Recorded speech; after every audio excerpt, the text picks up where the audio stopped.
Hi weavers, welcome to my channel. అందరికీ నమస్కారం అండి. అందరూ ఎలా ఉన్నారు? బాగున్నారా? ఈరోజు నేను ఈ వీడియోలో పిల్లల కోసం ఈజీగా వెయిట్ గెయిన్ అవ్వడానికి మంచి రెసిపీ ఒకటి చూపిస్తున్నాను.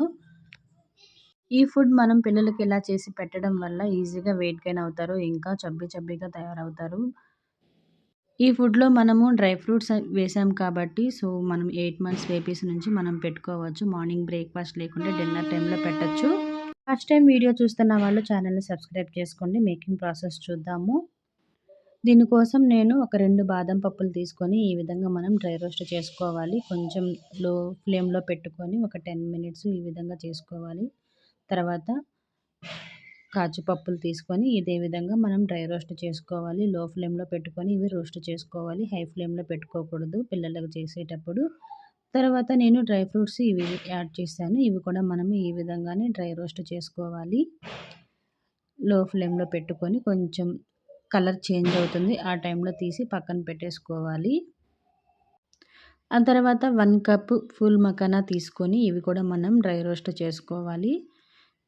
కొంచెం ఫ్లేమ్ అనేది మీడియం ఫ్లేమ్లో పెట్టుకొని మనము ఈ విధంగా స్లోగా చేసుకోవాలి, రోస్ట్ చేసుకోవాలి.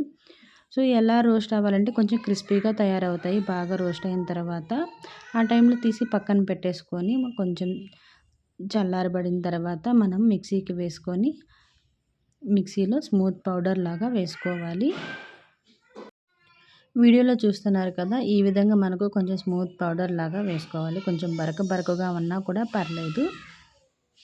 తర్వాత సేమ్ కడాయి మనం స్టవ్ మీద పెట్టుకొని నేను 4 స్పూన్స్ రవ్వని యాడ్ చేసుకున్నాను. 1 ఇయర్ బేబీకి పెడుతున్నాను కాబట్టి ఈ 4 స్పూన్స్ రవ్వని మనం పచ్చివాసన పోయేంత వరకు మనం రోస్ట్ చేసుకోవాలి. ఈ టైంలో నెయ్యి ఆల్రెడీ యూజ్ చేస్తున్న వాళ్ళైతే నెయ్యి వేసుకుంటే టేస్ట్ అనేది ఇంకా బాగుంటుంది. బాగా పచ్చివాసన పోయేంత వరకు కొంచెం బ్రౌన్ కలర్ చేంజ్ అయ్యేంత వరకు మనం ఇవి బాగా రోస్ట్ చేసుకొని పక్కన పెట్టేసుకోవాలి. తర్వాత నేను 1 ఫుల్ గ్లాస్ వాటర్ వేసాను. ఫుల్ గ్లాస్ వాటర్ వేసి మనం ఉడికించుకోవాలి. కొంచెం ఉండలు కడుతుంది వాటర్ వేసినప్పుడు. అవంతా పోయేంత వరకు కలబెట్టుకొని 4 పక్కల తర్వాత మీడియం ఫ్లేమ్లో ఉడికించుకోవాలి. ఇదంతా బాగా దగ్గర పడుతుంది. దగ్గర పడిన తర్వాత మనం ఆల్రెడీ ప్రిపేర్ చేసుకున్న పౌడర్ని మనం దీనిలోకి 2 స్పూన్స్ యాడ్ చేసుకోవచ్చు. కావాలంటే మొత్తం కూడా యాడ్ చేసుకోవచ్చు. ఇదంతా ఉండలు కట్టకుండా నాకైతే కొంచెం ఉండలు కట్టింది.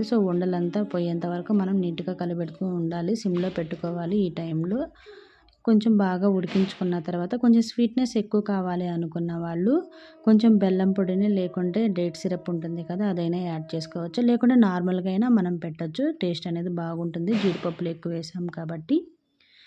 ఇది బాగా దగ్గర పడిన తర్వాత తీసి పక్కన పెట్టేసుకొని ఫీడింగ్ బౌల్లోకి మార్చుకొనేసి లైట్ వేడిగా ఉన్నప్పుడు మనం పిల్లలకి పెట్టాలి. మరి చల్లారిపోకూడదు. మరి చల్లారిపోయిందంటే కొంచెం వాటర్గా అయిపోతుంది. కొంచెం లైట్ వేడిగా ఉన్నప్పుడు పిల్లలకి పెట్టండి. మార్నింగ్ బ్రేక్ఫాస్ట్ లేకుంటే డిన్నర్ టైంలో. వీడియో మీకు నచ్చిందని అనుకుంటున్నాను. వీడియో నచ్చితే ప్లీజ్ లైక్ చేయండి, సబ్స్క్రైబ్ చేయండి. Thank you so much watching my video. Bye.